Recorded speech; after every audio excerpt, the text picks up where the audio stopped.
The Attorney General's Office Child Support Division is a state agency that's required to locate absent parents, establish paternity, establish child support orders, modify child support orders, and to collect and disperse child support payments within the state of Texas. One of our main goals, of course, is to provide consistent child support for children. And we know how important it can be for survivors of domestic violence to have reliable financial support so that they can safely remain away from an abuser.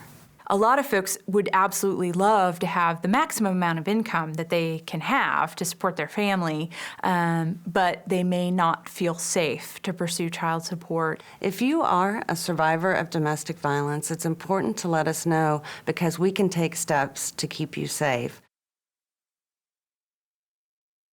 Someone who's interested in opening a child support case can apply over the internet or come into our office and ask for an application. There is a little checkbox on the application when you apply where you can disclose if you are a survivor of domestic violence. What we'll do is we'll gather all the information we can about a family, including locating the parties, and then we'll start the process. If fatherhood has never been legally established, that's where we'll start. Paternity establishment is very important because it establishes the legal relationship between the child and the alleged father.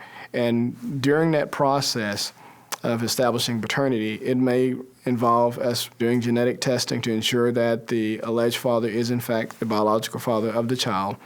And we will have both parties either come to our office or we can do the genetic testing at different places if necessary.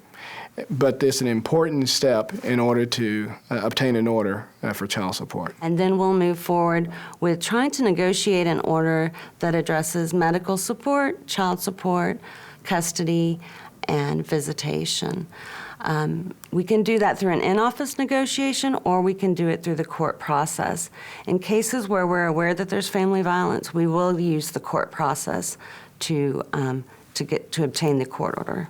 At the time that we're preparing cases to go to court, we make sure that these cases are segregated in a way so that we can ensure the custodial parent's safety when they come into the courtroom. We can also ask the court to make a finding of non-disclosure, which will mean that your address will remain confidential and won't be in any papers that could be made accessible to the abuser. What we do is we take off their address and phone numbers off of any legal papers that can be a public record, whether it's that case or if they have another case, because if they have more than one case, we still mark it as a family violence case too, just to make sure that their information doesn't become public record. Then the state has to determine conservatorship. And that's our way of determining who has custody of the child and where the child will live. And once that has been determined, then the state will also determine visitation. We establish the child support amount that will be determined to be paid by the non-custodial parent. And in that child support obligation or order, you can also have an order for medical support or cash medical support, or health insurance. That non-custodial parent can also be required to pay what is called retroactive child support, or as a lot of people call it, back child support.